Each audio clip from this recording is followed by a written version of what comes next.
Hello and welcome to Cloudforest Vibes. My name's Bobby, and this is how I grow orchids and carnivorous plants.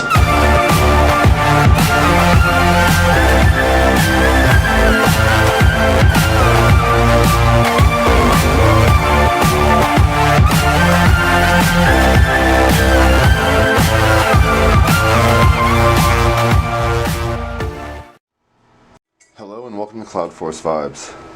Today's video is a Care Collab update for Aerangis Mystacidii. A few months back, several of us got together. It was Nina from Ninja's Orchids, myself, Michael, and Ed's Orchids, and we did a Care Collab video on Aerangis Mystacidii. I am pleased to say today we have an update, and I have some really awesome news. If you guys have been tracking any of the updates and the progress of my tent, I have shown this plant a few times, but I didn't want to show it too much because I knew this video was going to be coming up and I really wanted to be able to highlight it in today's video for you guys. So, without further ado, I will zoom in. How about that? We've got it all set up. And we will take a little bit closer look for now of the Aerangis Mystacidii that I do happen to have in bloom while I talk about this Care Collab update. So we have more channels participating this time. It's still myself, Honeybees and Orchids, Ninja Orchids, Ed's Orchids, and we have some newcomers. I'm pleased to say we have Roger's Orchids with us today. We have Petals, Sepals, and Spines with us today. And we also have Fernanda, Nascimento, Orchids, and Succulents with us today. So a really awesome list, really great channels. Please go check out their videos as well on this topic. A lot of good growers, a lot of different growing situations and locations all around the world. So really a good showcase of what the whole Care Collab movement, or whatever you want to call it, is about. So people from all over the world coming together to help you guys try to grow a plant and have success. Having that said, I am going to move in just a bit closer so we can take a nice close look at this plant in bloom. The blooms are absolutely beautiful, guys, and I am just so stoked to be able to share this with you. So I'm going to set the camera back up and we'll get into my care and culture for this plant. I did change things up just a little bit in my care and culture from the last time we spoke on this plant, so I definitely want to get into that with you guys so I can help you guys better understand what I've done, and so I can showcase exactly what actually helped me get this plant to bloom. That's what this thing's all about again. So let's get in here and take a closer look at these awesome blooms and have a chat.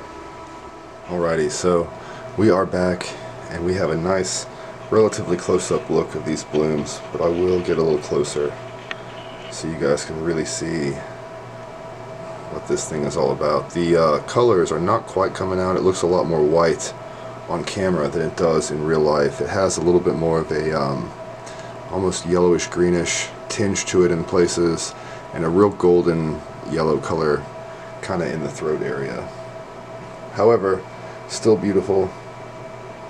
I think the pictures I got of this are going to come out better, so toward the end I will start rolling pictures of these blooms because I am super proud of them.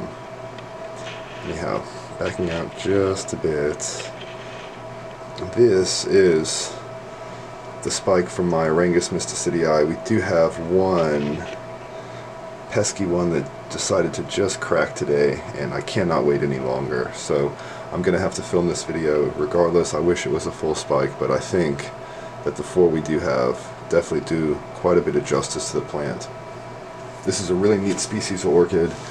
It comes from South Africa, and it grows pretty much like a twig epiphyte. So if you can imagine, it grows attached bare bark, hanging mostly over rivers and streams, things like that in the wild. Really high humidity areas and areas that have a good amount of airflow and circulation to them as well.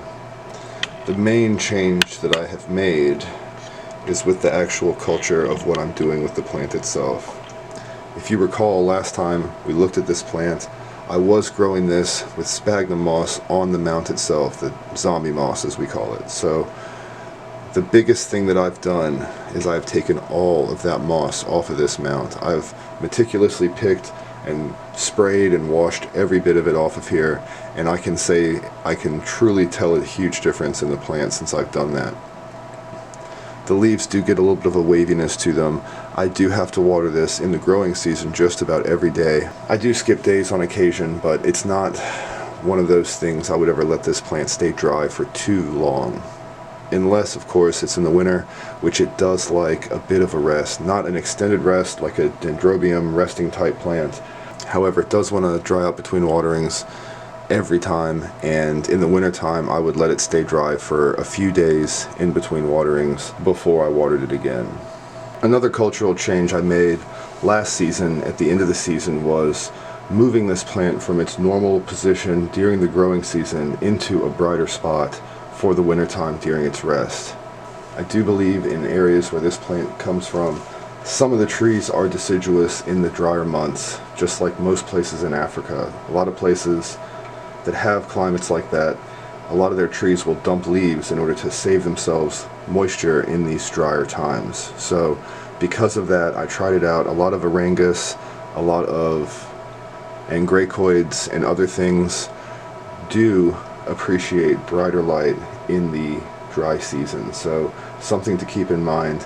And I do not grow this very bright during the growing season, honestly. I grow this under a lot of other plants. It's highly shaded, perhaps a bit too shaded at this point in time because the plants above it have grown significantly, so I am thinking about moving this again to a little bit brighter of a spot. But space is getting a little slim in here. If you haven't noticed, I've modified my tent again, but that's a whole nother topic. Anyhow, getting back to the lighting topic, I do believe that an increase in light in the drier months for plants like this, the Aerangis plants, a lot of the Angraecoids and things like that, things that come from that part of the world, is highly beneficial in getting them to bloom.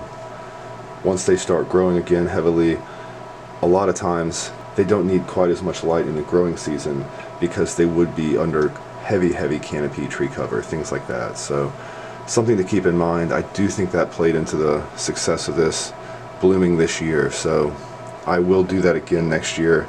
And again, it may actually move into just a slightly brighter spot once I can get some things rearranged and find one for it, a suitable spot for it. That's about it. As far as care and culture for this thing, please go back. There will be a link in this video to the original set of care collabs. I will try to link everybody's video in this. I've just discovered linking in the editing options, so I will go ahead and try to link that in the video itself, including my own original care collab video on this, so you guys can refer back to that as well for some of the care and culture and information. But I grow this plant intermediate. I grow it in a grow tent in my house. I live in the mid-Atlantic region of the United States, Washington, D.C. metropolitan area, and the weather outside really doesn't affect me because, again, I grow in my guest room inside this tent, so I do create my own climate. The summertime highs I get in my tent are around 81 or 82 degrees, and the low point in the summertime is usually around 66 or 67. It's whatever I can get my air conditioning down to in this room without going completely broke. Wintertime is a little bit different story. I do keep this tent around 75, 76 degrees usually in the winter during the daytime, and in the nighttime it falls down to about 58 to 60 degrees. I don't ever really let it go much below 58 or 59 if I can help it, to be honest. So true intermediate conditions will suit this orchid just fine.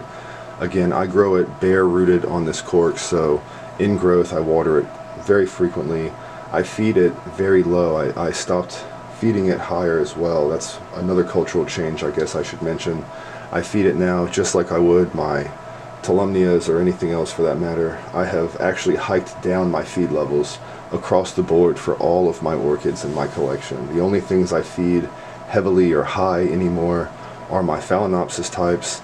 I have a Rhinanthera I feed pretty high, and another Vandaceous type. I can't think of the name right now, but other than that, that's it. I've stopped feeding my orchids at high levels. I think it's detrimental, especially with the sphagnum moss that I use, and yeah, I've really started getting away from it. I feed low, and I feed often, and I flush often, and I repeat the process. I think it's actually quite a bit more beneficial to a lot of the plants than a lot of people might think. Anyhow, those are all the cultural changes I've made for my Aerangis Mystacidii, and again, the proof is in the pudding for me. I do have lovely blooms to enjoy this year, and I hope you guys are as well. We will get another close-up shot. I changed the camera angle a bit, so you get to see the side view of these awesome blooms. Really neat. They have a long nectar spur. I'd say it's about 3 inches long, not super long, but long enough for the flower. And it is kind of upside down. I believe the term is respunent or non-respunent. It's one of those two. I'll have to correct myself on the screen here. Forgive me, guys, but it is one of those two terms. I believe it's respunent. Probably wrong. Anyhow, that is Aerangis Mystacidii, guys. Thank you so much for joining in, as always. And please, again, remember to go check out everybody else's video. The links to everybody's video will be in the description of this video as well. And though I'm sure most of you are probably subscribed to all of them, if not, please go subscribe, like, and follow them, because every channel, again, involved with this care collab is awesome. I do appreciate each and every one of them, and I'm happy to be able to join in with them to do this video. So, thanks as always. Please, until next time, stay safe and happy growing, guys. See ya.